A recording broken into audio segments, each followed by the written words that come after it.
Hello guys, আজকে কিন্তু তোমাদের সাথে শেয়ার করব আলুর পরোটার রেসিপি। আর আমার মতো আলুর পরোটা খেতে কার কার ভালো লাগে অবশ্যই কমেন্ট করে জানাবে। সন্ধ্যে দিয়ে কিন্তু আজকে আমাদের এদিকে বৃষ্টি হচ্ছিল, আর বৃষ্টির মধ্যে আলুর পরোটা খেতে যা লাগে না, তার সাথে যদি থাকে টমেটো সস আর কাসুন্দি, আমার কিন্তু দারুণ লাগে। আমার মতো কার কার এরকম ভাবে খেতে ভালো লাগে তারা অবশ্যই জানিও। চলো বকবক না করে রেসিপিটা দেখে নাও।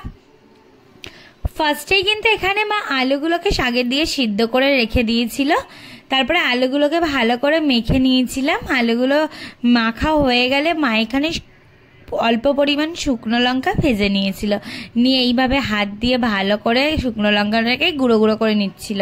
দেখো শুকনো লঙ্কাগুলো মারা হয়ে গেলে মা কড়াইতে সর্ষের তেল দিয়ে আলুগুলোকে দিয়ে দিয়েছিল। মেখে রাখা আলুটা দিয়ে সর্ষের তেলের মধ্যে ভালো করে কিন্তু কষে নিতে হবে। পরিমাণ মতো তোমরা লবণ দিও, আদা রসুনের পেস্ট দিয়ে এটাকে কষাতে হবে। দেখো আমরা পরিমাণ মতো সব কিছু দিয়ে এটাকে ভালো করে কষিয়ে নিচ্ছি। আলুটাকে এইভাবে নেড়ে চেড়ে ভালো করে কষিয়ে নিতে হবে। তারপরে গুঁড়ো করে রাখা যে শুকনো লঙ্কাগুলো ছিল, শুকনো লঙ্কাগুলো দিয়ে দিয়েছিল।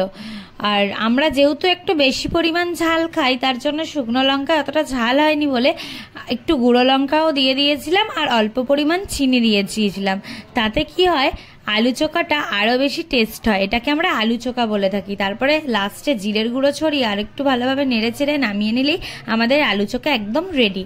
আর আটার পরোটা এটা যেহেতু ছিল, আর আটা তোমরা যেইভাবে মাখে থাকো সেইভাবেই মাখবে। আর আলু পরোটাটাকে এরকম খিল করে আর আলুর পুরটা তোমরা ঢুকিয়ে দেবে।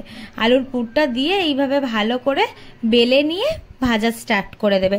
মা দেখো এখানে চারিপাশ দিয়ে যেরকম রুটি ভাজা হয় না, আলুর ওটাকে দিয়ে দিয়েছিল। দিয়ে রুটি যেরকম আটার পরোটা করা হয়, তো তার ওপর দিয়ে তেল মা ছড়িয়ে দিচ্ছিল। দেখো আমার মা রুটি করলেও কিন্তু এইরকম ফোলে, আর আলুর পরোটাও করলে এরকমভাবে ফোলে। দেখো কত সুন্দর করে ফুলে ঢোল হয়ে গেছে, কতটা সুন্দর করে ভাজাও হয়ে গেছে। আর একটু লাল লাল ভাজা হলেই আমরা সেটাকে নামিয়ে রাখবো।